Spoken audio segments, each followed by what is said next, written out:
బాలుడిపై యువతి లైంగిక దాడి కొద్ది రోజులుగా అఘాయిత్యం ఎవరికి చెప్పొద్దంటూ బెదిరింపులు హైదరాబాద్లోని జూబ్లీహిల్స్ ఘటన నిందితురాలపై పోక్సో కేసు పెట్టిరైంది 8వ పేజీ చూద్దాం ఒకసారి. ఈ అబ్బాయిలు మామూలుగా ఏం అర్థమైంది, ఏం చెప్పాలన్నా కూడా అర్థమవుతుంది. కొద్ది రోజులుగా అఘాయిత్యం చేస్తుందట అబ్బాయి మీద. తమ్ముడు అంటూనే మైనర్ బాలుడిపై యువతి లైంగిక దాడికి పాల్పడింది. రివర్స్ అయింది. హైదరాబాద్ జూబ్లీహిల్స్లో ఈ ఘటన జరిగిందట. ఆలస్యంగా గతం కొన్ని రోజులుగా జరిగితే ఆలస్యంగా వెలుగులోకి వచ్చింది. వివరాల్లోకి వెళ్తే జూబ్లీహిల్స్లోని ఓ ఇంట్లో పని మనిషిగా ఉన్న ఓ మహిళ తన భర్తతో పాటు కుమారుడితో కలిసి సర్వెంట్ క్వార్టర్స్లో నివాసం ఉంటుంది. స్కూల్కు సెలవులు కావడంతో కుమారుడు ఇంటి వద్ద ఉంటున్నాడు. ఇదిలా ఉండగా వీరి క్వార్టర్స్ పక్క గదిలో ఉండే మరో పని మనిషి అయిన యువతి 28 ఉంటుంది. సదరు యువతి తన పక్క రూమ్లో ఉంటున్న కుమారుడిని బ్రదర్ అని, బాలుడు అమ్మాయిని సిస్టర్ అంటూ పిలుచుకునేవారు.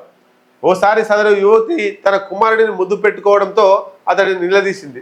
మార్చి నెలలో తను గదిలో ఒంటరిగా ఉండగా యువతి తనను ముద్దు పెట్టుకుందని చెప్పాడు. నిన్ను ఇష్టపడుతున్నానని, ఏమి చేసినా మౌనంగా ఉండాలని, లేకపోతే దొంగతనం కేసు పెట్టి మీ తల్లి ఉద్యోగం తీయిస్తానని బెదిరించిందని చెప్పుకొచ్చాడు.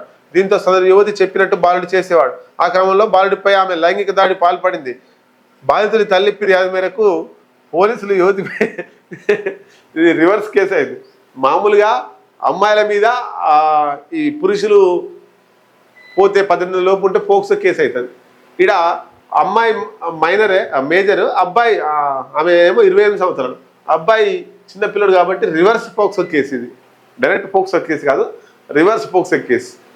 నవ్వొస్తుంది ఇట్లాంటి వార్తలు చదివేటప్పుడు, బలవంతంగా చదవాల్సి వస్తుంది.